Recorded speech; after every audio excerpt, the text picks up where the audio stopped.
Ilara, Red, and Junie moved as one. They tackled Riley, who thrashed and howled as if some feral thing had been unleashed within her. Her shadow-black eyes darted in frantic terror, but gradually, the darkness ebbed away. The sound that tore from Riley's throat then was a blood-curdling, heart-shattering wail of despair. She crumpled, the strength fleeing from her body, as though she had been hollowed out. Her sobs came in gasps, each one a painful lurch of the chest. Ethan. Oh God, Ethan. No, no. She blubbered, her words dissolving into unintelligible cries. Ilara, choking on her own grief, cradled Riley's head in her hands. Her tears fell freely, landing in Riley's hair, mingling with dirt and blood. Riley, listen to me, she pleaded. That wasn't you, do you hear me? It wasn't Shadowman. He was in control. You were just his vessel, Riley. This wasn't your fault. Reg, trying to stay composed in the wake of losing his best friend of 2 decades, wiped at his eyes with the back of his hand, unable to contain his own sorrow. His voice cracked as he added, "We know who you are, Riley. We know you'd never do something like this. We're gonna get you through this. I swear it." Junie, the sharp edge of urgency cutting through her grief, wiped away her tears and glanced nervously at the cavern entrance. "We need to get out of here," she said, her voice shaking with a mix of fear and resolve. "He could come back at any moment, and if he does, we can't stay here. We have to go now."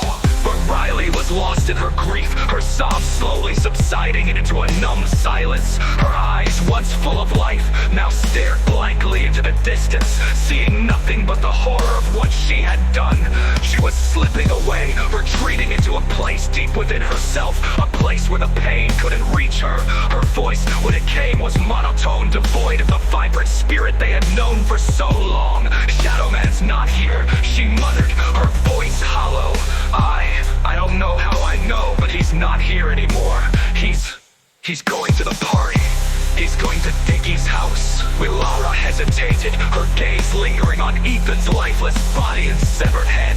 Leaving him behind felt like a betrayal, but there was no time. They had to survive. They had to stop Shadowman. With heavy hearts, they pulled Riley to her feet. She stumbled, her body moving in a daze, her mind still far away, lost in the dark corners of her grief. Together, they made their way out of the cave, the steps heavy with the burden of loss. The dying light of dusk greeted them outside, a reminder that the world still turned, indifferent to their pain. But for them, the world had changed irrevocably. They left the cave behind, and with it, a piece of themselves, something precious, something irreplaceable, left to rot in the darkness with Ethan's body. They were no longer who they had been when they entered, and they knew deep in their bones that they would never be the same again.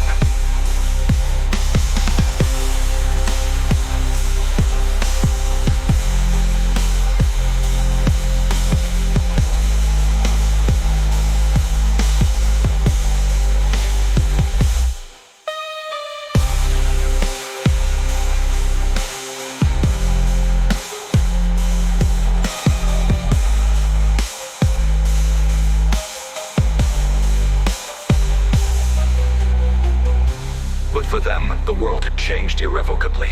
They left the cave behind, and with it, a piece of themselves, something precious, something irreplaceable, left to rot in the darkness with Ethan's body. At Dick's place, the party was in full swing, his home transformed into a hub of festivity, with Dick's family stranded on the mainland. The mansion was the center of a raucous celebration. Inside, lights flashed across the walls, casting surreal patterns that converted the grand space into a chaotic carnival. The music blared with a relentless beat, a mix of contemporary hits and Halloween-themed tracks. Top 40 anthems pulsed through the air, blending seamlessly with classics from earlier in the decade, like Somebody's Watching Me Thriller and the Ghostbusters theme, created intoxicating. The guests wore an eclectic mix of costumes that ranged from playful to macabre. Retro rock stars mingled with grotesque monster characters from Ghostbusters, complete with proton packs and ghost traps, rubbed shoulders with Ninja Turtles, their costumes boasting oversized shells and green face paint. Dracula, his cape frayed at the edges, Frankenstein's monster with precariously attached neck bolts, and a mummy wrapped in yellowed bandages added to the spectacle. Ghosts floated through the crowded sheets, while a bride of Frankenstein, her hair transformed into a wild beehive, commanded attention.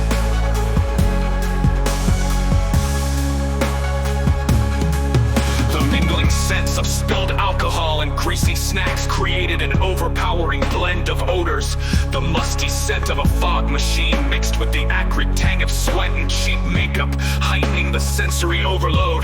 Outside the lawn was a cluttered playground of discarded cups and plates. Costumed revelers moved through the encroaching darkness, their laughter and shouting blending with the relentless music. Shadows cast by the party lights began to stretch and twist unnaturally, their movements defying the usual interplay of light and dark.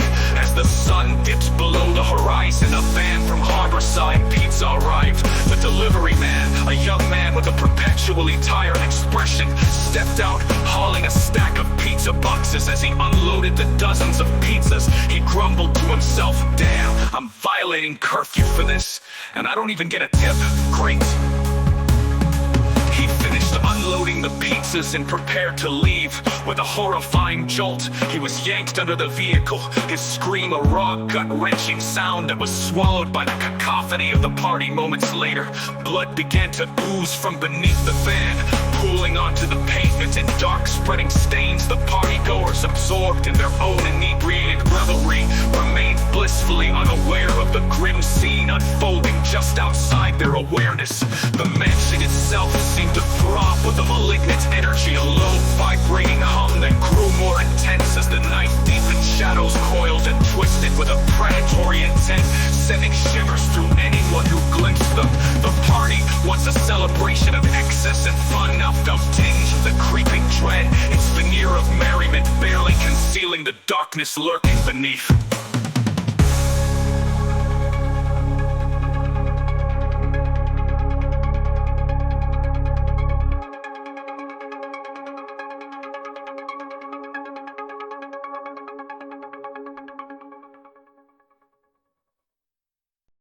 Ilara, Junie, Red, and Riley trudged silently, their faces pale and streaked with tears. The loss of Ethan weighed so heavily on their hearts that it had stolen their voices, leaving them in a grief-stricken silence. Riley was a shell of her former self, her eyes vacant, her steps mechanical, as if she were operating on autopilot.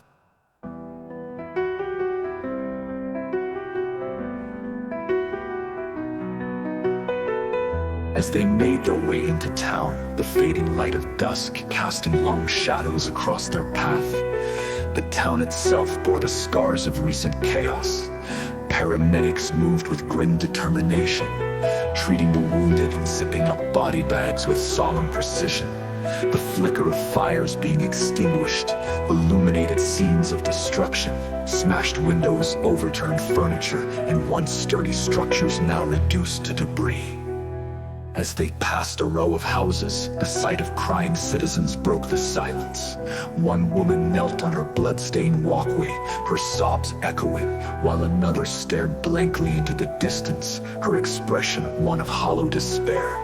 The sight made Ilara's chest tighten, but she forced herself to keep moving, determined to reach Dick's mansion and end this nightmare. They were nearing their destination when they were stopped by Officers Harris and Daniels. The flashing lights from the patrol car bathed them in an eerie blue glow. Harris's eyes narrowed with suspicion. "You kids know there's a curfew in place." Ilara struggled to find her voice, her throat tight with emotion. Juniper, her face wet with tears, spoke first, her voice barely above a whisper, as she explained what had happened to them. Their loss, the horrors they'd seen, and what they were now trying to do. Reg, his voice cracking with grief, added to the explanation, each word a plea for understanding. They left out the part about Ethan, sparing Riley, the unbearable pain of reliving it, but they laid out everything else in desperate detail. Harris looked unconvinced, his hand twitching toward his radio as he considered bringing them in. "You expect me to believe that? I should take you all down to the station for violating curfew." Daniels finally spoke up, his voice softer, but firm. "Harris, let them go. We've seen enough tonight to know that something's not right. We can't waste time on this." Harris hesitated, clearly torn, but eventually sighed and stepped aside. "Fine," he muttered, "but if I see you out here again, you're all coming in." Relieved but still shaken, the group hurried on, their footsteps quickening. As they neared Dick's mansion, the house loomed ahead, the glow of lights and the thumping bass of music growing louder with each step. Laughter and shouts filled the air, the sounds of a party in full swing, a jarring contrast to the devastation they had just witnessed. The lights from the mansion spilled over them, casting a harsh glare on their tear-streaked faces. The music and laughter felt distant and unreal, a stark reminder of the world they had left behind as they were now on the brink of something far darker.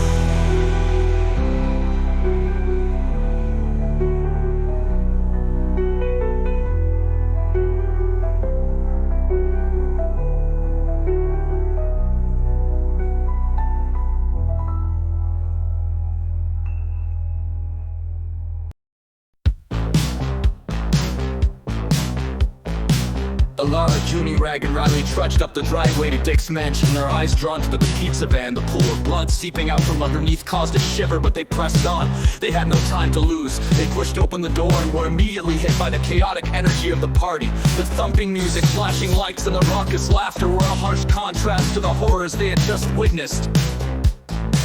They spotted Dick almost immediately. He was staggering in his stained, unkempt purple suit, the remnants of his Joker makeup smeared drunkenly across his face, his green wig hanging askew. He spotted them too, a leering grin spreading across his face as he stumbled toward them. "Hey look," he slurred obnoxiously. "It's my girlfriend Ellen, my whore Riley. Want a threesome? We can add a fourth if Judy wants to join in. Reg can man the camcorder." He let out a bark followed by an obnoxious laugh, enjoying his own joke. Alara shot Riley a look, her eyes filled with a mixture of hurt and betrayal that cut through her grief. Riley, snapping out of it for a brief moment, was overwhelmed with guilt. Tears streamed down her face as she sobbed uncontrollably, her voice barely audible between the blubbering. "I'm so sorry, Alara. It's over between us. It was a mistake. I'm so sorry." Dick's grin twisted into a sneer of anger, but before he could say anything, Judy stepped forward, her voice cutting like a knife. "Shut the fuck up, Dick," she snapped, then turned to the group. "We have way more to worry about than soap opera bullshit." As if on cue, the atmosphere in the room shifted. The music turned to static and the speakers exploded in a shower of sparks. Laughter turned to blood-curdling screams as chaos erupted, the room filled with violence, blood, and panic. Through the chaos, Shadowman emerged from the darkness. His form was a shifting, malevolent mass of shadows, and as he reached down, he picked up the shadow of a heavy lamp. In his hands, the shadow became a solid weapon, and with precise strikes, he began caving his skulls, one by one. Alara, Junie, and Reg readied their makeshift weapons, each of them determined to fight. Riley, however, collapsed to the floor, sitting cross-legged and swaying back and forth, sobbing uncontrollably, lost in a world of guilt and terror. Dick, his bravado shattered, shouted "fuck this" and bolted for the door, but the Shadow Man was faster. He disappeared into the darkness, reappearing just as Dick reached the exit. With a swift, brutal movement, the Shadow Man brought the heavy shadow lamp crashing down on Dick's head. The sickening crack echoed through the room as Dick collapsed to the ground, twitching for a moment before the life drained out of him. The Shadow Man laughed, a deep, menacing sound that sent chills down their spines. He turned his attention to the group, his shadowy form coiling with deadly intent, ready to strike again. Ready to strike again.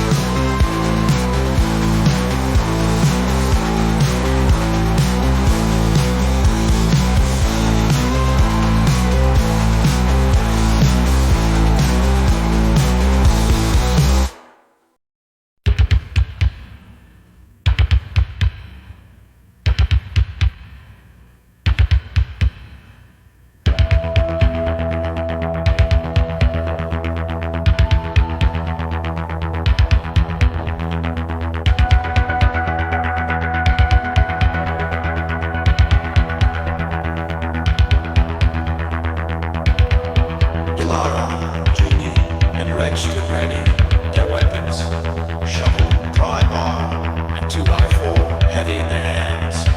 The makeshift silver trinkets clinking, Odavda, the Shadowman, loomed, shifting, and pulsating with a living darkness. His shadowy eyes fixed on them with intensity. Shadowman lunged with unnatural speed. The group barely had time to react. Ilara swung her pry bar wildly, the silver charms flashing. But Odavda was already gone, dissolving into the shadows and reappearing at Junie's side. His shadowy blade slashed through the air, missing her throat as she ducked instinctively. Junie's heart pounded in her chest as she swung her shovel in a wide arc. But Odavda retreated into the darkness. Reg panicked, swung his 2x4 blindly, hitting nothing but air. The Shadowman was everywhere and nowhere at once. They struggled to keep up. He would appear just within reach, only to vanish the moment they neared him, leaving them stumbling. They were being overwhelmed. The silver trinkets on their weapon might as well have been mere decorations for all the good they were doing.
Alara saw her opening Odavda materialize too close, flickering for the briefest of moments to strike at Reg.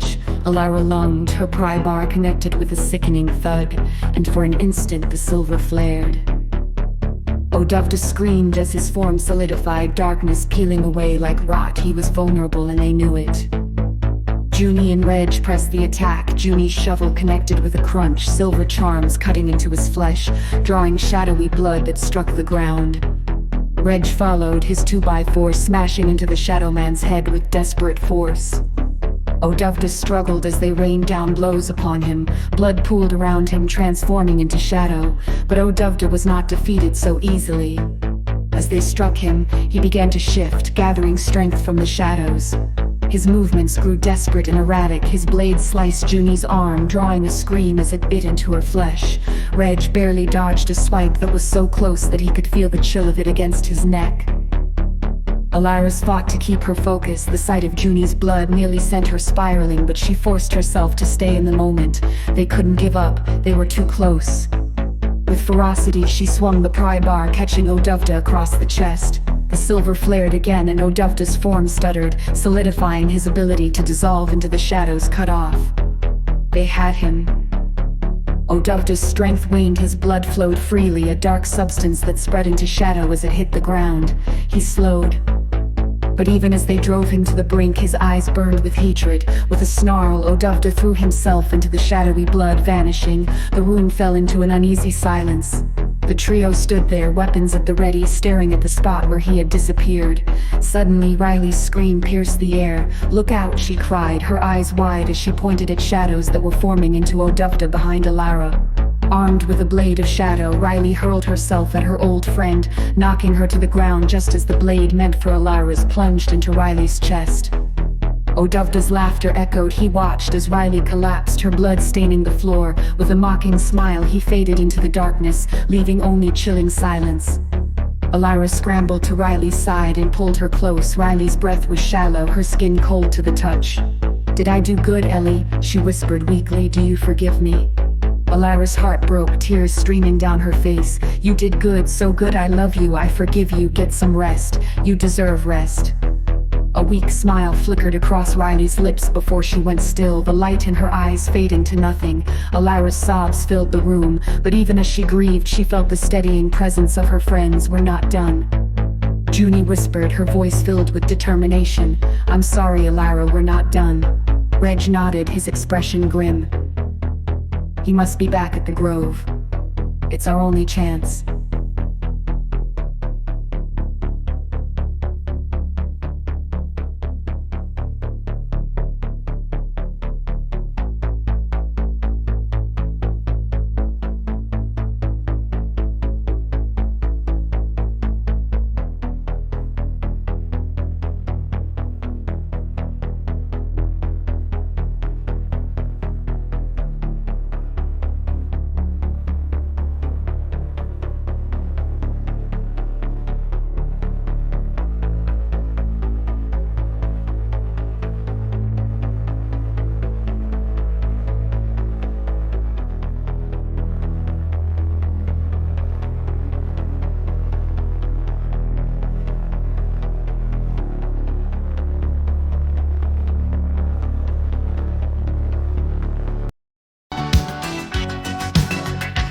Ilara wiped her tears, the reality of their mission forcing her to her feet.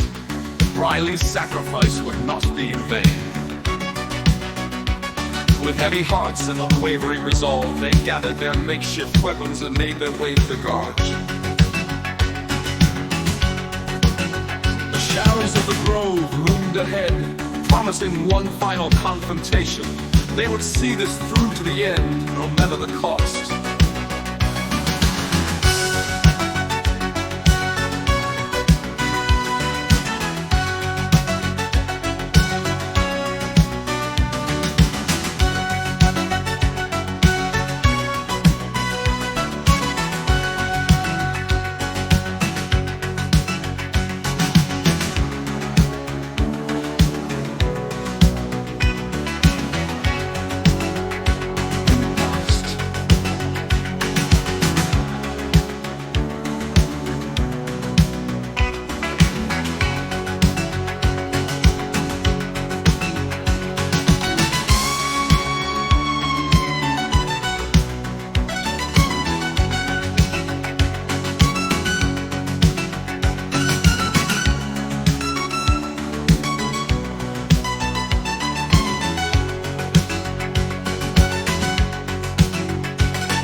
The 1989 BMW 3 Series 3205i roared defiantly through the chaos of Harborside Island, its tires skidding over debris-strewn streets. Reg's knuckles were white on the wheel, his focus intense as he navigated through the devastation. The headlights of the car cut through the night, casting long shadows over scenes of destruction. Shattered storefronts, overturned vehicles, and flickering fires that painted the sky in an unsettling glow. In the backseat, Alara worked methodically on Juniper's wounded arm. The deep gash, a cruel reminder of their earlier confrontation, bled heavily. Alara's face was a mask of grim determination as she applied pressure and bandaged the wound. Despite her pain, Junie's resolve remained unbroken, her gaze set on the desolate path ahead. As the BMW sped towards the cursed grove, the chaotic energy of the town began to fade, replaced by an oppressive stillness. The cursed grove was an expanse of barren land, completely devoid of vegetation. The ground was a stark, desolate stretch of cracked, salt-encrusted earth. Reg brought the BMW to a halt at the edge of the grove, its engine rumbling to a stop. The trio leaped from the car, urgency written across their faces. Alara, with her eyes scanning the bleak landscape, helped Junie out of the vehicle. They quickly gathered their weapons: Alara's prybar, adorned with silver trinkets, Junie's shovel, its handle inlaid with silver, and Reg's 2x4 similarly adorned. Each weapon, though makeshift, was a symbol of their desperate hope for victory. Emerging from the shadows of the cursed grove was Oduvda, his presence a dark distortion of the natural order. The ancient druid, once a man but now a living embodiment of cursed power, materialized with a menacing grace. His form, though injured, radiated a terrifying strength, a final manifestation of his dark legacy. Alara, Junie, and Reg stood their ground, weapons ready and hearts steeled for the impending confrontation. The cursed grove, now a desolate battlefield, awaited the final showdown between the remnants of humanity and the embodiment of ancient evil.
The cursed grove pulsed with an ominous energy, the desolation of centuries pressing down upon the combatants. Oduvda stood at the center of this bleak battleground, his form an amalgamation of dark power and ancient malice. Alara, Junie, and Reg prepared for the final confrontation, their weapons clutched tightly, hearts steeled against the approaching darkness. Alara, her grip firm on the prima, adorned with silver trinket, shouted over the oppressive silence. Stay alert, he's going to come at us with everything he's got. Julie, her arms still wrapped from the previous battle, brandished her silver-studded shovel. We need to coordinate. Keep your eyes on his movements and don't let him surprise us. Reg, holding the 2x4 wrapped in silver chains, nodded. Remember, we need to force him into the open and keep him solid. That's our best chance. With a chilling cry, Oduvda materialized from the shadows, his dark blade slicing through the air with a deadly intent. His voice carried a blend of ancient Gaelic, Irish, and Old English, reverberating with dark promises. Thou shalt pay for thy defiance, and the shadow shall devour thee. Eok thing too, as to Dushlan, Agus Kathan, the stop found it through. Red barely managed to block the strike with his makeshift weapon, the impact jolting through his arms. He's solid, Reg shouted, his voice strained. Now while he's vulnerable, Ilana swung her pre-bar, the silver gleaming as it connected with Oduvda's corporeal form. Keep the pressure on, she commanded. He's solid now, but he won't stay that way for long. Her shovel cutting through the dark air, struck with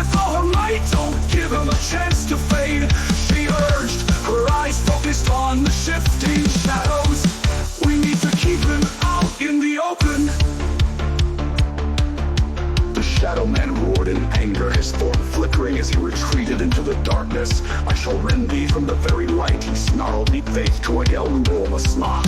You won't escape us, Reg yelled as he swung his 2x4 again, barely missing Shadowman's retreating form. We're not done yet.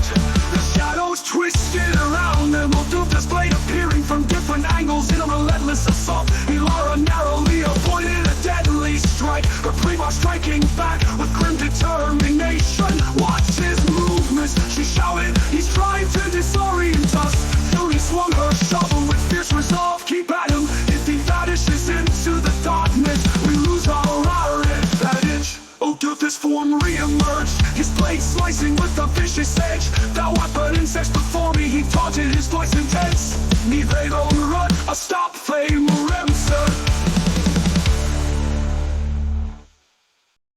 Reg and Junie fought with every ounce of their strength, their movements a desperate and chaotic ballet against the ancient evil that sought to consume them.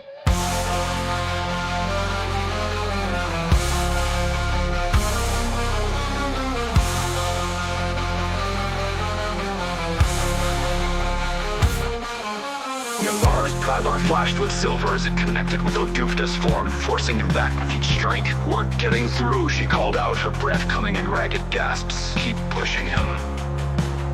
Reg swung his 2x4 with renewed vigor, every hit echoing with a harsh clang against the druid's dark blade. He's not invincible, we're wearing him down.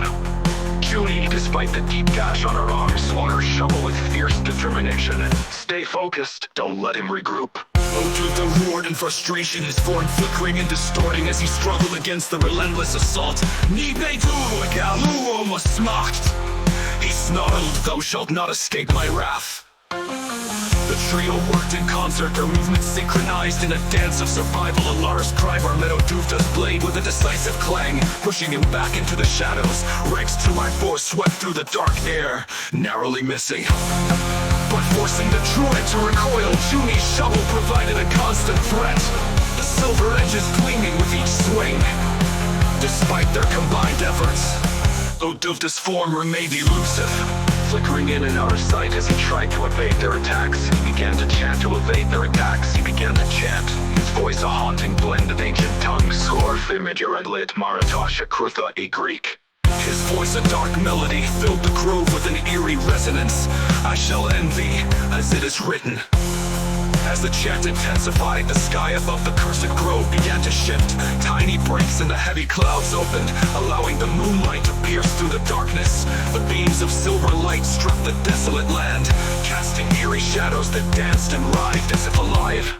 Olduvda's eyes gleamed with a sinister light, reflecting the moon's radiance. Fiakarnaskatha, he bellowed, witness the shadows. The moonlight now flooding the grove brought with it a new wave of dark, twisting shapes. Shadows stretched and twisted unnaturally, reacting to the druid's dark magic.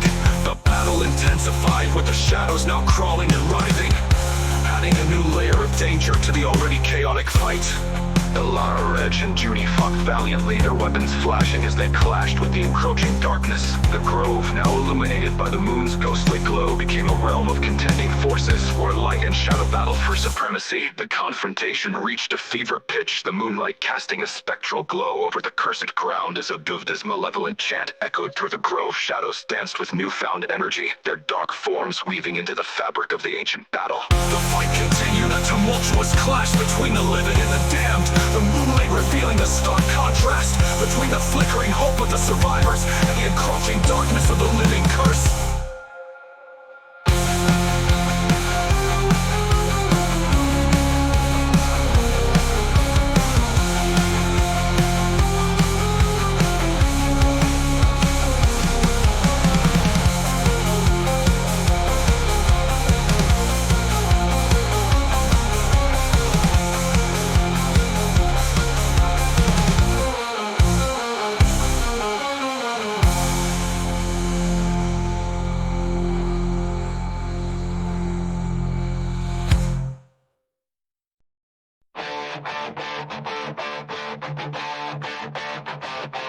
The battle raged on.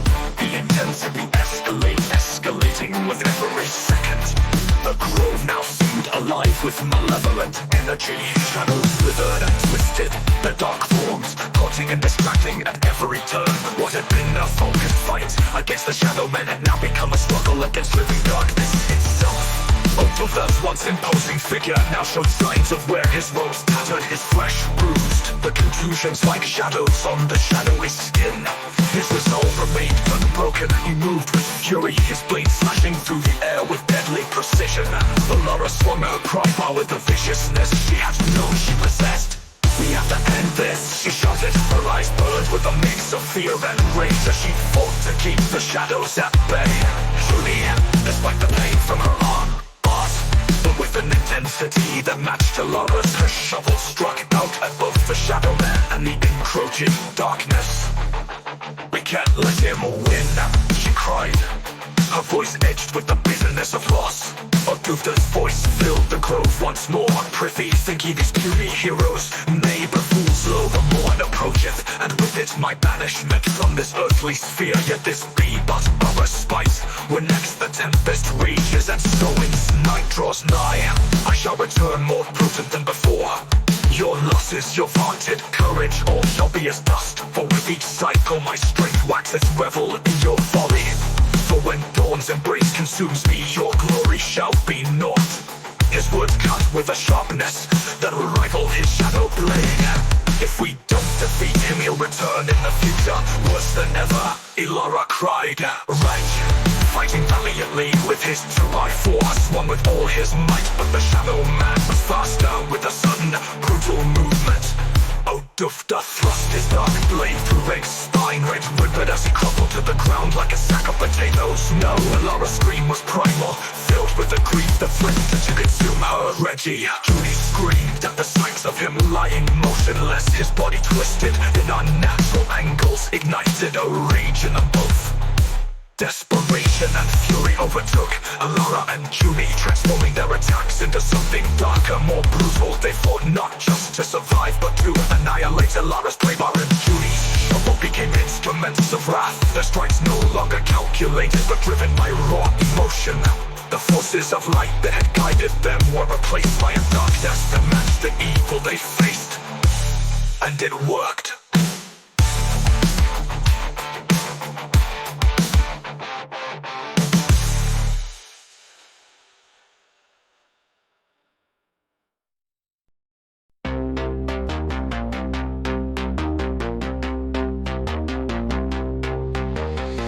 Red's breath was shallow and ragged as he lay unconscious, but Alara and Julie couldn't stop now.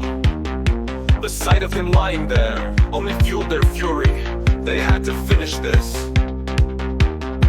They had to make sure the Shadowman was destroyed once and for all. Early signs of the sun were starting to peek into the sky, a reminder that dawn was imminent. They had fought through the night, and one way or another, the end was near. They had to make it count. Alara and Junie launched a final brutal assault. The movements of their weapons frantic, driven by sheer willpower and desperation. Odulfda, trapped in his weakened, non-shadowy form, could only try to defend himself against the relentless fury.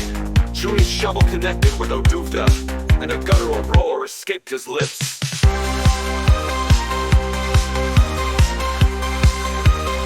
But as she prepared to strike again, a sudden searing pain shot through her. She screamed raw and primal, echoing through the grove with a force that seemed to shake the very ground.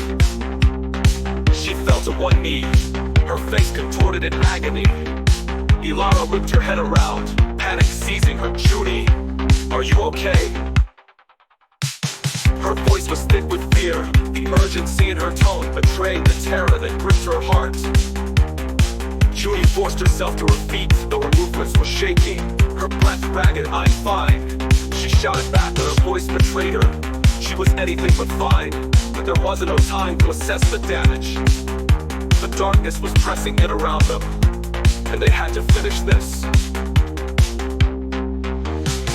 With fierce determination, bordering on madness, Junie pushed on, her screams turning into cries of rage and sorrow as she swung her shovel again and again. Each blow slow, driven by the weight of all they had lost and suffered. The air was thick, with the stench of decay, the groans of the earth beneath them, and the twisted whispers of the shadows that lurked at the edge of their vision. Odova's wall trembled under the onslaught, his power waned with each strike.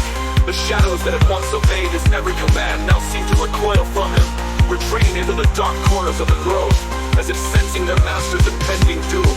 He could no longer shift into the shadows. He was stuck vulnerable and unable to escape the punishment they were unleashing upon him. Ilara, seeing the opportunity, quickly grabbed the chains, lighter fluid and matches. Her movements were grim and methodical, her hands steady despite the chaos that raged around her. She and Judy worked together, their actions synchronized by a shared desperation and a deep-seated need to end this nightmare. They bound Oduva to the spot with the heavy chains, the metal biting into his flesh, holding him in place like the iron bars of some ancient, forgotten prison. His eyes, once filled with dark power, now glared at them with a hatred that seemed to burn hotter than any fire. His voice a low venomous hiss of curses in ancient tongues, but there was nothing he could do to stop them. His power was gone, reduced to a flicker of what it once was.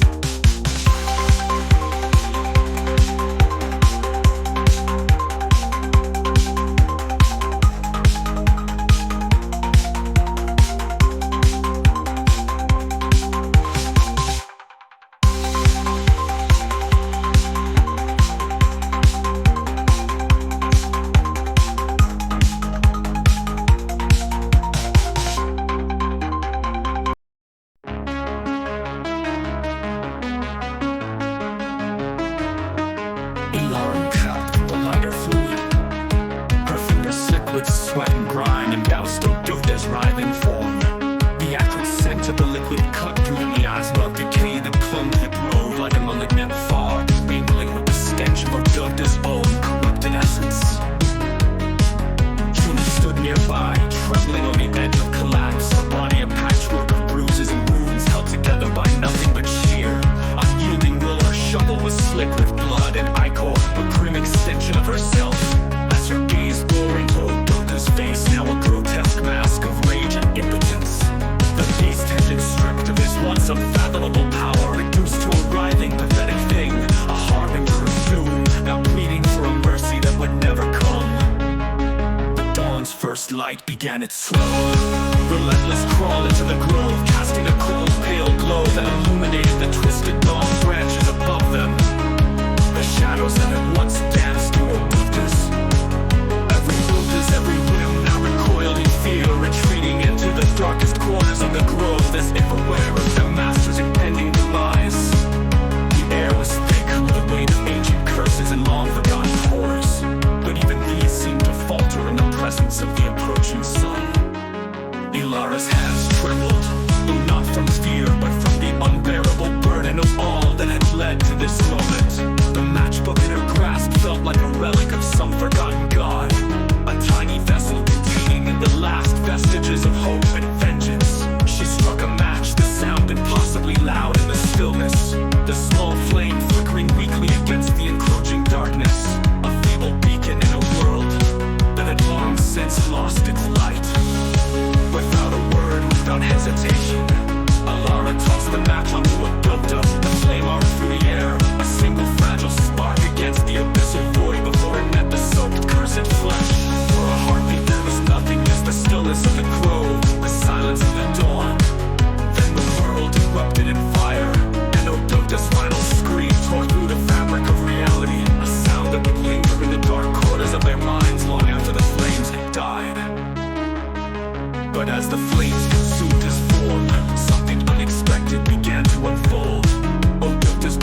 crumbling pyre, a light began to shine.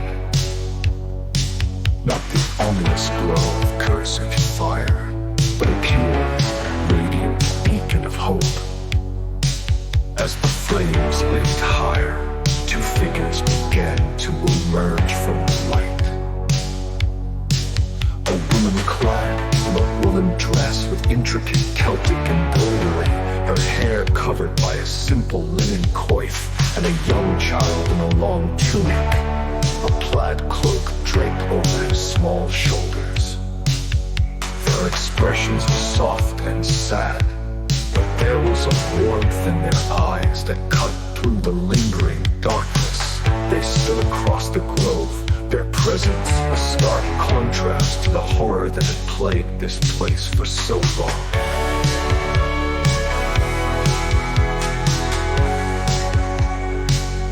As the Shadowman's dark form burned away, the ethereal spirit of a man remained. The hatred and malice that had once defined him were gone, replaced by a weary acceptance. He looked back at his decay, withering form, watching as it crumbled into ash and vanished into the earth. For the first time in centuries, there was peace in his days. He turned to Alara and Junie, his eyes meeting theirs with a look of profound understanding. There was no need for words. The silence between them spoke volumes. With a final, knowing nod, the spirit joined the woman and child.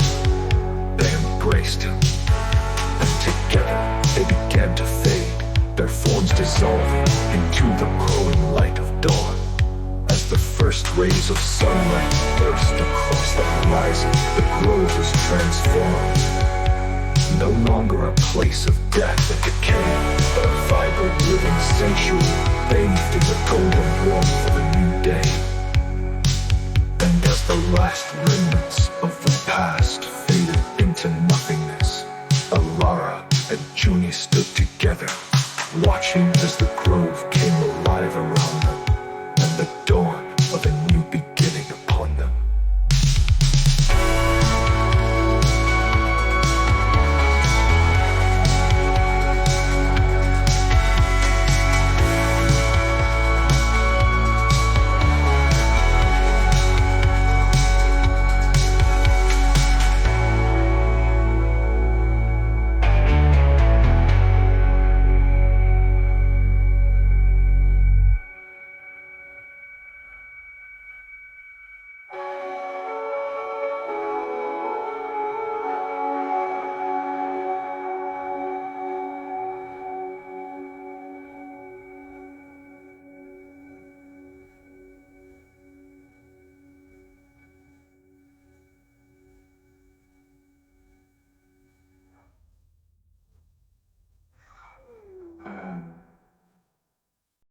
Ilara and Junie collapsed into each other's arms, their bodies trembling with exhaustion and the weight of everything they'd just been through.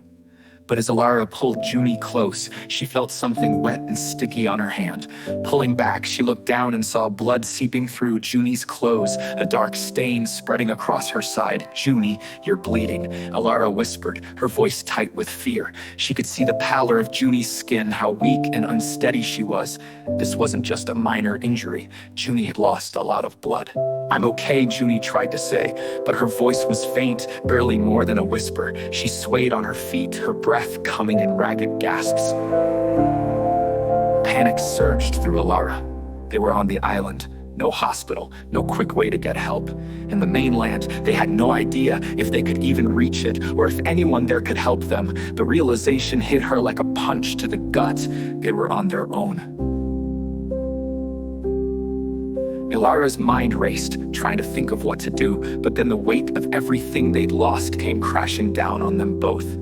Ethan, Reggie, Junie sobbed, her voice trembling with grief. Alara's heart twisted as she held Junie tighter, trying to keep her upright, even as tears filled her own eyes. Dick and Riley too. Alara choked out, the names bitter on her tongue. Junie opened her mouth as if to protest, but then her face crumpled and she whimpered, Dick and Riley too. The grief was overwhelming, a tidal wave threatening to drown them both. But then cutting through the sorrow came a weak, shaky voice. Guys, I can't move. Reggie's voice was faint, but it was there, alive. Both Alara and Junie froze, the tears momentarily forgotten as they turned toward the sound. Concern and joy flooded their hearts as they saw Reggie lying a short distance away, trying to lift his head, but failing. His face was pale, his body unmoving, but he was alive. Reggie! Alara cried out, the relief so intense it made her dizzy. She gently eased Junie to the ground, trying not to cause her more pain, before scrambling over to Reggie. Junie, despite her own weakness, managed to reach out for him, her hand trembling as she grasped his. The three of them huddled together, clinging to each other as the morning sun rose higher in the sky. Its warm, golden light bathed the grove, illuminating the beauty that now surrounded them, a stark contrast to the nightmare they had just endured.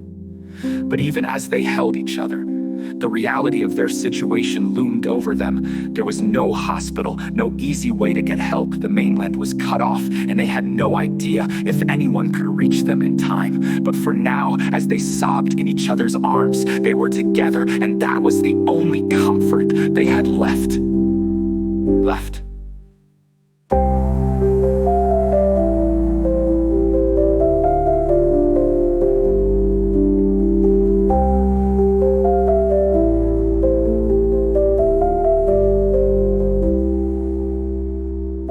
But even as they held each other, the reality of their situation loomed over them. There was no hospital, no easy way to get help. The mainland was cut off, and they had no idea if anyone could reach them in time. But for now, as they sobbed in each other's arms, they were together, and that was the only comfort they had left.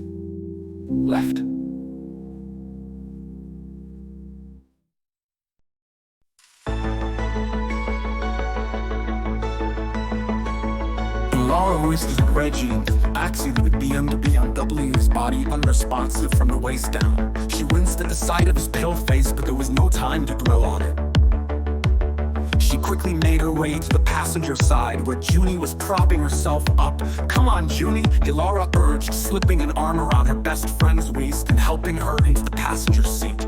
Junie's breath was ragged and her skin clammy as Alara maneuvered her. Once Junie was settled, Alara grabbed her jackets, using them to fashion makeshift bandages for the deep gash on Junie's side and the wound on Reggie's back.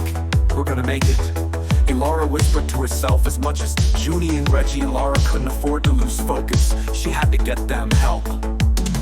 Alara jumped into the driver's seat and floored the gas pedal. The car surged forward, bouncing over the terrain as she sped towards town. She clung to the sliver of hope that they would make it, that somehow they would survive.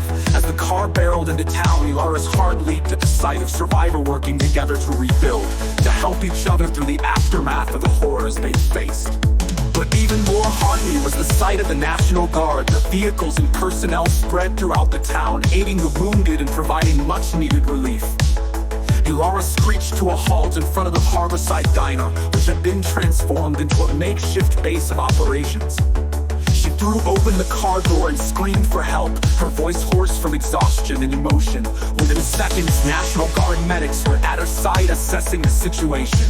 Alara pointed frantically to Reggie and Junie, her hands shaking as she explained their injuries. The medics worked swiftly, carefully lifting Reggie from the back seat onto a stretcher and doing the same for Junie. As they were loaded into an ambulance, Alara's voice cracked. I love you guys! I'll come visit as soon as I can! Junie, barely conscious, managed a weak smile while Reggie, his face pale but alive, gave her a slow nod, his eyes filled with gratitude and determination. Just as the ambulance doors closed, Alara heard a familiar voice calling her name. Alara, help! It's you! She turned to see Tom running toward her, relief etched across his face. He pulled her into a tight embrace. I don't know what I would have done if I'd lost you. You're the daughter I never had. I love you.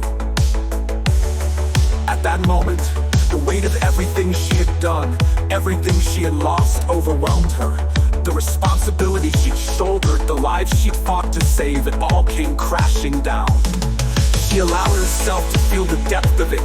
The tears came as she cried into Tom's chest, the sobs shaking her entire body around them. Survivors were helping each other clear the debris under the dawn's warm glow. Ilara allowed herself to believe in that light, in the hope that they would rebuild, heal, and face whatever came next together as a community.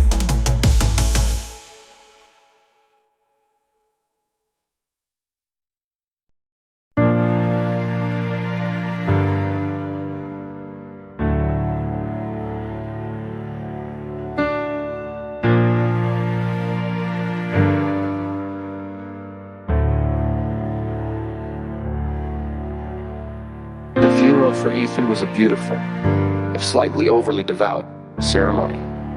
His faith had always been a steadfast companion in his life, woven into the fabric of his days like an intricate, comforting tapestry. It had guided him, given him solace in dark times, and as it turned out, had also been the key to understanding how to vanquish Odovda. The service was a reflection of him, a blend of reverence and personal conviction, a final homage to a life lived with passion and purpose. After the service, the trio made their way to the diner, but first, they stopped at their new home, Tom's place. Their own apartments had been reduced to rubble in the chaos, and Tom, who had been engulfed by loneliness since the tragic death of his pregnant wife years prior, had opened his home to them. The sight of Tom, his face a portrait of quiet endurance, was a balm for their weary souls. The contractors were putting the finishing touches on the wheelchair ramp outside. Reggie watched with a mixture of impatience and anticipation, eager to try out the new addition that symbolized not just a physical accessibility, but also a step toward reclaiming a semblance of normalcy. His determination was a beacon of hope in their shared sea of sorrow. Inside the diner, the familiar warmth of their traditional breakfast mega-feast awaited them. The clinking of cutlery, the sizzle of bacon, and the aroma of freshly brewed coffee felt like a comforting embrace. As they sat down, they were joined by Tom, whose presence was a silent testament to the resilience of human connection. Amidst the clamor of plates and the chatter of shared memories, a bittersweet conversation unfolded. They spoke of their bond, forged in the fires of adversity and tempered by loss. The shadows that had once seemed so insurmountable now felt like distant echoes, fading as they faced the dawn of a new chapter. Alara's voice trembled with emotion as she looked at her friends. "We've been through hell and back," she said softly, "but we're still here. And if ever darkness threatens again, we'll stand together. Even the shadows will have to fear us." Junie nodded, her eyes glistening with unshed tears. "We've survived so much, we can face anything as long as we're together." Reggie, his smile tinged with both pain and hope, added, "And we'll remember those we've lost. Their light still guides us." As the sun dipped below the horizon, casting a golden hue over the diner, the three friends embraced the bittersweet comfort of their shared resilience. The road ahead was uncertain, but for now, they were together, their hearts bound by the enduring strength of friendship and the flickering flame of hope. The end.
of old on the harborside shore, a druid's tale so dark and sore. Shadowman fled from a life of pain on a ship in a storm and rain. He was caught, his life now cursed. In the grove the flames burst, his dying breath a vengeful cry. I'll return when the storms roll by.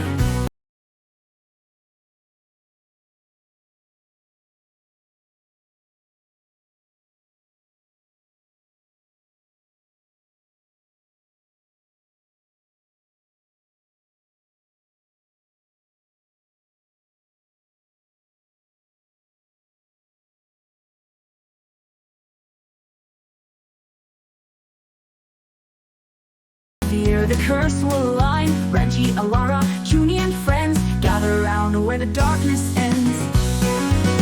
Oh, Shadowman, rise from the dark, with wings that howl and skies that spark. On Saturday nights you'll find your way, bringing terror to the break of day. Into the grove where shadows play, they find the man who curses day. With copper hair and eyes so deep, his dark chants make the silence weep.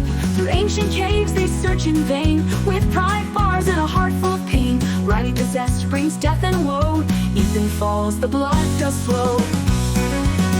Oh, Shadowman, rise from the dark, with wings that howl and skies that spark. On Saturday nights you'll find your way, bringing terror to the break of day. In the fight, their spirits torn, Junie's hurt.